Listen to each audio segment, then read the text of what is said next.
Welcome back, children. Let's study the rest part of the story. So, the Maharaja's tiger sons continued to be highly successful, and within 10 years, he was able to kill 70 tigers. And then an unforeseen hurdle brought his mission to a standstill. The tiger population became extinct in the forests of Pratibandhapuram. Children, you can see this is the tuft of hair, and this is the Stuka bomber. Who knows whether the tigers practiced birth control or committed harakiri, or simply ran away from the state because they desired to be shot by British hands alone. One day the Maharaja sent for the Diwan. Diwan Sahib, aren't you aware of the fact that 30 tigers still remain to be shot down by this gun of mine? He asked, brandishing his gun. Shuddering at the sight of the gun, the Diwan carried, Your Majesty, I'm not a tiger. Which idiot would call you a tiger? No, and I'm not a gun. You are neither tiger nor gun. Diwan Sahib, I summoned you here for a different purpose. I have decided to get married. Children, there's a little comedy here. Just try to understand. The Diwan began to babble even more. Your Majesty, I have 2 wives already. If I marry you, don't talk nonsense. Why should I marry you? What I want is a tiger. Your Majesty, please think it over. Your ancestors were married to the sword. If you like, marry the gun. A tiger king is more than enough for the state. It doesn't need a tiger queen as well. The Maharaja gave a loud crack of laughter. I'm not thinking of marrying either a gun or a tiger, but a girl from the ranks of human beings. First, you may draw up statistics of tiger populations in the different native states. Next, you may investigate if there is a girl I can marry in the royal family of a state with a large tiger population. The Diwan followed his orders. He found the right girl from a state which possessed a large number of tigers. So, children, because the tigers finished in Pratibandhapuram, so the tiger king decided to get married to a girl in whose kingdom plenty of tigers would be there.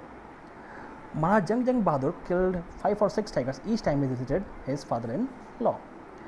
In this manner, 99 tiger skins adorned the walls of the reception hall in the Pratibandhapuram palace.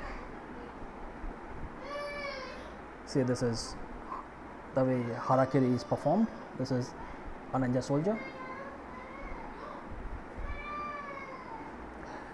So, children, the Maharaja's tiger hunt continued to be highly successful. Within 10 years, he had killed 70 tigers. But then there were no tigers left in Pratibandhapuram. One day, the Maharaja sent for his Diwan and told him that 30 tigers still remained to be shot down by his gun. He told the Diwan that he had decided to get married. The Diwan found the right girl from a state with a large number of tigers. Each time Maharaja Jang Bahadur visited his father-in-law, he killed 5 or 6 tigers. In this way, 99 tiger skins adorned the walls of the reception hall in the Pratibandhapuram palace. The Maharaja's anxiety reached a fever pitch when there remained just one tiger to achieve his tally of 100. Now, children, you can see that 99 tigers have been killed. Now, only one tiger is remaining. He had this one thought during the day and the same dream at night. By this time, the tiger forms had run dry even in his father-in-law's kingdom. It became impossible to locate tigers anywhere. Means in his father-in-law's kingdom also, tiger got finished. Yet only one more was needed. If he could kill just that one single beast, the Maharaja would have no fears left. He could give up tiger hunting altogether, but he had to be extremely careful with that last tiger. What had the late chief astrologer said? Even after killing 99 tigers, the Maharaja should be aware of the 100th. Truth enough. The tiger was a savage beast after all. One had to be wary of it. But where was that 100th tiger to be found? It seemed easier to find tiger's milk than a live tiger. Thus, the Maharaja was sunk in gloom, means he became sad because he could not find that single tiger. But soon came the happy news which dispelled that gloom. In his own state, sheep began to disappear frequently from a hillside village. It was first ascertained that this was not the work of Khadar Mian Sahib or Virasami Naikar, who both famed for their ability to swallow sheep whole. Again, some kind of comedy here, children.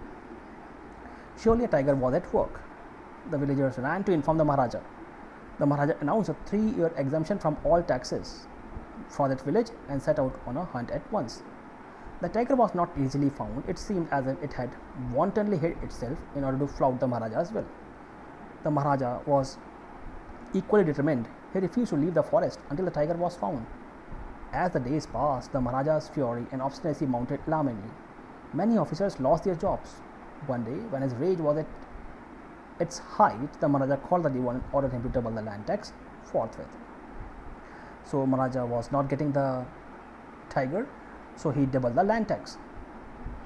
See, this is the toy tiger, the destiny which will come true, and the destiny will come true just because of this toy tiger.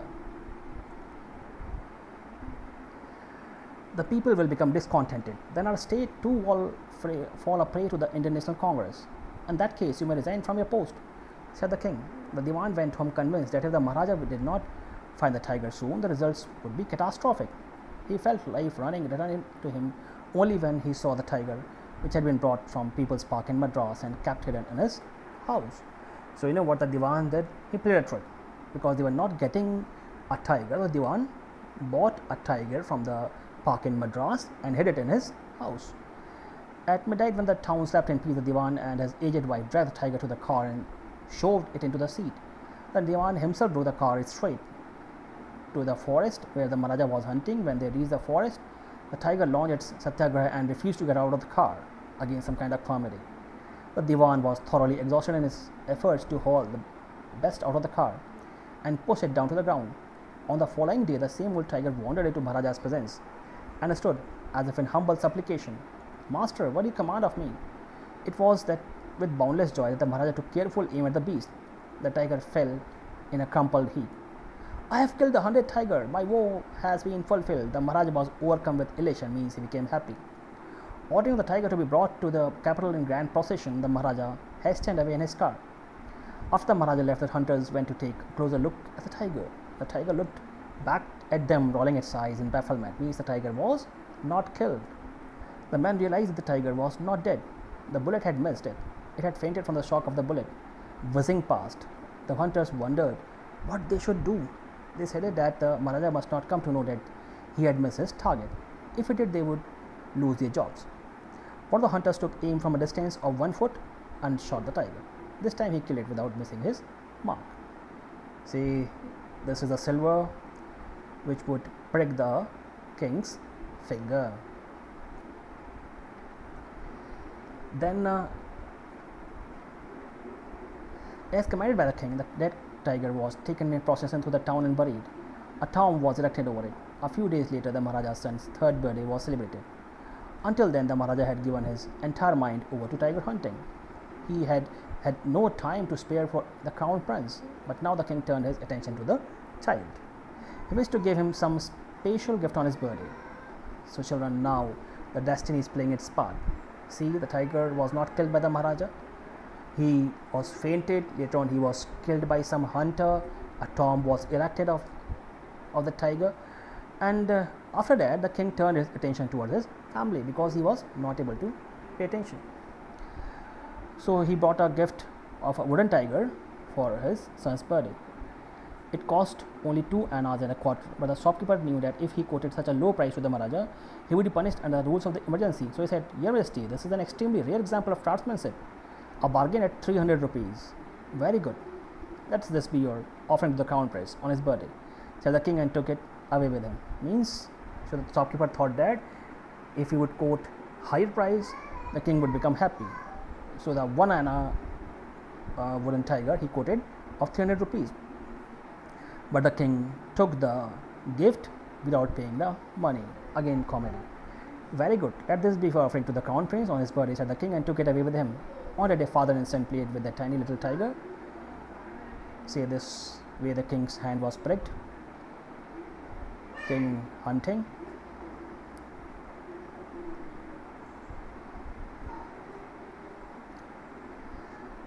So the wooden tiger was carved by an unskilled carpenter. Its surface was rough. Tiny silvers of wood stood up like quills all over it. One of those silvers pierced at Maharaja's right hand. He pulled it out with his left hand and continued to play with the prince. The next day, infection flared in the Maharaja's right hand. In 4 days, it developed into a spirating sore which spread all over the arm. 3 famous surgeons were brought it from Madras. After holding a consultation, they decided to operate. The operation took place. The 3 surgeons who performed it came out of the theatre and announced the operation was successful. The Maharaja is dead. Again a comedy. The children, in this manner, the 100 tiger took its final revenge upon the Tiger King. So children, let me explain you this last part. So there remained just one tiger to be killed to reach the figure of 100, but the tiger farms had run dry, means no tiger was found, even in his father-in-law's kingdom. It became impossible to locate tigers anywhere. The Maharaja was sunk in a gloom. He became sad. Soon he got a happy news. In his own estate, sheep began to disappear frequently from a hillside village. It means surely a tiger was at work. The villagers ran to inform the Maharaja, but the tiger was not easily found. The Maharaja refused to leave the forest until the tiger was found. Maharaja's anger and obstinacy rose higher. Many officers lost their jobs. One day, the Tiger King was very angry. He called the Diwan and ordered him to double the land tax. The Diwan said that the people would become discontented, means they will become dissatisfied. Then their state would fall a prey to the Indian National Congress, means their state would be occupied. The king asked the Diwan to resign. Thus Diwan felt afraid. He felt like returning to him only when he saw the tiger which had been brought from the People's Park in Madras, means he brought a tiger from Madras, as I told you. At midnight, the town was sleeping in peace. The Diwan and his aged wife dragged the old tiger to the car and showed it into the sea. The Diwan himself drove the car straight to the forest where the Maharaja was hunting. Means Diwan took the tiger to the place where the Maharaja was hunting. Tiger refused to come out of the car. Again, some kind of comedy. On the following day, the same old tiger wandered into Maharaja's presence and stood there. It was with boundless joy that the Maharaja took careful aim at the beast. The tiger fell in a crumpled heap. The Maharaja was happy that his vow is fulfilled, means his promise has been fulfilled to kill 100 tigers. Ordering the tiger to be brought to the capital in grand procession, Maharaja left in his car. After the Maharaja left, the hunters went to take a closer look, and they found out that tiger is not dead. So the men realized that if the tiger was not dead, the bullet had missed. The tiger fainted from the shock of the bullet, and they were afraid that like this, what will happen if they will tell this news to the king? He will kill us. So one of the hunters took aim from a distance of 1 foot and shot the tiger. A few days later, on the 3rd birthday of the Maharaja's son, in fact, he wished to give some special gift on his birthday. So he spotted a wooden tiger in a toy shop and decided to give it as a perfect gift. The wooden tiger cost only 2 annas and a quarter, but the shopkeeper thought that this bargain is not good, and if he would give king a gift of 1 anna, king would become angry. So he said that 300 rupees. He praised it as an extremely rare example of craftsmanship. Actually, it had been carved by an unskilled carpenter. So shopkeeper praised his gift, but actually it was made by an unskilled carpenter. Its surface was rough, and small tiny silvers of wood stood up like quills all over it. Means some pieces of wood were coming out of that wooden tiger. When the Maharaja was playing with his son, one of those silvers pricked the Maharaja's right hand. He pulled it out, but he got infection. In 4 days, it developed into a sore emitting pus. It spread all over his arms. Surgeons performed operation from Madras. The surgeons, those who were brought from Madras, they performed operation. After holding a consultation, they decided to operate. The operation was successful, but the Maharaja died. So children, in this manner, the 100 tiger took its final revenge upon the Tiger King. So hope you would get benefited. Thank you.